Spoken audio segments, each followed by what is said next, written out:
शादी की सबसे उल्टी परंपराएं जो आपका दिमाग हिला देंगी। दोस्तों, शादी के नाम से ही मन में लड्डू फूटने लगते हैं और शादी तय होने के बाद से शादी होने तक के बीच का जो सफर होता है वो भी कमाल का होता है। इस समय में लड़का लड़की दोनों की नींद उड़ जाती है, लेकिन इस जहां में शादी के नाम पर जो रीति रिवाज और रस्में होती हैं, इससे कई शादी में हंसने को अच्छा माना जाता है तो कई शादी में रोने को शुभ। हम आपको ऐसी शादियों की रस्मों के बारे में बताएंगे कि आपके रोंगटे खड़े हो जाएंगे। इस वीडियो में हम आपको दुनिया भर में होने वाली अजीब परंपराओं के बारे में बताएंगे। नंबर 1, चलो सबसे पहले बात करते हैं कैंगो देश की, जो अफ्रीका कॉन्टिनेंट में आता है। वहाँ पर नियम ये है कि कोई भी इंसान अपनी शादी में हंस नहीं सकता, ना तो लड़का ना ही लड़की। हमारे देश में शादी के दिन ना हंसो तो लोग कहते हैं लड़का लड़की खुश नहीं है लगता है, लेकिन कैंगो में तो उल्टी गंगा बहती है। आपको बता दें, शादी के समय इसलिए लड़का लड़की को हंसने के लिए मना किया जाता है क्योंकि उनके हिसाब से हंसने वाले लोग सीरियस नहीं होते हैं। जी हाँ, यही बात है, शादी के दिन लड़का लड़की को हंसने की इजाजत नहीं है।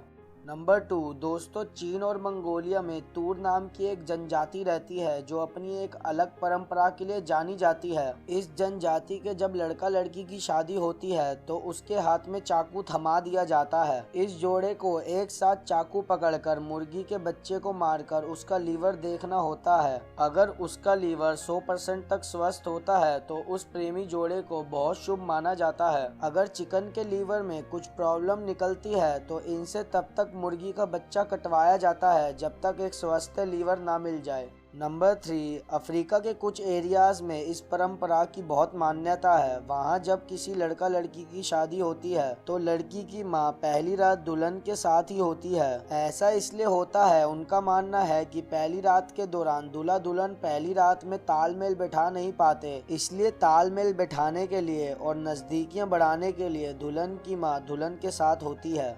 नंबर 4, अब हम आपको शादी के नाम पर होने वाली एक ऐसी परंपरा के बारे में बताने वाले हैं जिसमें औरतों का तगड़ा ही ट्रांसफॉर्म हो जाता है। फ्रेंड्स, मैरिटोनिया देश में लड़कियों को शादी से पहले मोटा किया जाता है। इस देश में रहने वाले लोगों का ये कहना है कि लड़की जितनी मोटी होगी उसकी शादी की बाद की जिंदगी अच्छी गुजरेगी, इसलिए वहाँ की लड़की को उनके पेरेंट्स पढ़ाई लिखाई कराने से ज्यादा मोटा होने पर जोर देते हैं। इसके लिए उन्हें खूब खिलाया जाता है। और हैरानी की बात तो ये है, इस देश में दूल्हे के घर वाले भी अपनी पहले ही ये शर्त रख देते हैं। वो कहते हैं कि लड़की भले ही पढ़ी लिखी ना हो, उसे कोई काम काज ना आता हो, लेकिन बस वो मोटी होनी चाहिए, यानी गोल मटोल होनी चाहिए। दोस्तों, आपको अपने लिए कैसी लड़की चाहिए, पतली, मोटी या गोल मटोल? नीचे कमेंट में जरूर बताएं। नंबर 5, अब हम आपको वॉर्निया देश में शादी होने वाली ऐसी परंपरा के बारे में बताने वाले हैं जिसको सुनने के बाद आप सच में चौंक जाएंगे। वॉर्निया देश में तिगोम कम्युनिटी के लोग रहते हैं। एक तरीके से देश ही इनका है जो मलेशिया और इंडोनेशिया दोनों देशों का हिस्सा कहलाता है। इधर के लोग शादी के बाद एक जोड़े को 3 दिनों के लिए एक कमरे में बंद कर देते हैं और इस कमरे में ना ही कोई वॉश बेसन होता है ना ही कोई टॉयलेट। 3 दिन बाद ही इस कमरे को खोला जाता है। इस बीच ये न्यूली मैरिड कपल इस बंद कमरे में वो तो करते ही है जो शादी के बाद हर जोड़ा करता है, लेकिन इस कमरे में ये जोड़ा वो नहीं कर पाता जो इंसान अपनी डेली लाइफ में करता है।